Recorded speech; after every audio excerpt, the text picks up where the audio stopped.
തോന്നിയത് ചേച്ചിക്കാണോ ചേട്ടനാണോ? രണ്ടുപേർക്കും തോന്നിയിട്ടുണ്ടായിരിക്കണം. പറഞ്ഞത്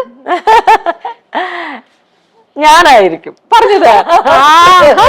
ചേച്ചി അത് എങ്ങനെയാ പറഞ്ഞിട്ടുണ്ട്? സെറ്റിൽ തന്നെയാണോ അതോ നിങ്ങൾ ആ സെറ്റിൽ തന്നെയാണോ അതോ? സെറ്റിൽ തന്നെയാണ്. സെറ്റിൽ പടം കഴിഞ്ഞതിന് ശേഷം പിന്നെ അങ്ങനെ ഒരുപാട് സമയം സംസാരിക്കും. അങ്ങനെ അങ്ങനെ അങ്ങനെ അങ്ങനെ ഫോൺകാർക്ക് കാശ് കൂടുതൽ കൊടുത്ത് അന്നൊക്കെ സ്റ്റേഡിയം സംഭവങ്ങളൊക്കെ അല്ലേ, അങ്ങനെ ഒരുപാട് സംസാരിച്ച് അങ്ങനെ. ഓക്കെ, നിങ്ങൾ രണ്ടുപേരെയും കുറിച്ച് കാണുമ്പോൾ നമ്മൾ ഭയങ്കര പവർഫുൾ ആക്ടേഴ്സ് എന്നുള്ള രീതിയിൽ വരുന്ന രണ്ടുപേരാണ്. ഒന്നാണാണോ ഒന്ന് പെണ്ണാണെന്നുള്ള വ്യത്യാസം മാത്രം. ഓക്കെ, പക്ഷെ വീട്ടിലേക്ക് വന്നു കഴിയുമ്പോൾ ആരാണ് ഇതിലെ പുലി, ആരാണ് പൂച്ച? അല്ല, ഞാനായിരിക്കും കൂടുതൽ അഡ്ജസ്റ്റ് ചെയ്ത് പോകുന്നത്.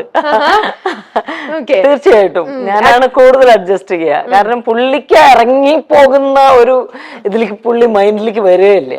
അപ്പൊ പിന്നെ ഞാൻ ഇറങ്ങി പോകാന്ന് വിചാരിച്ചിട്ട് ഞാൻ അങ്ങ് മാറ്റിപ്പോയതാണ്. അവിടെ അങ്ങ് അഡ്ജസ്റ്റ് വിചാരിക്കും. ഇപ്പൊക്കെ കുഴപ്പമില്ല, ഞാനും കുറച്ച് അങ്ങോട്ടും ഇങ്ങോട്ടും സംസാരിച്ചു തുടങ്ങി.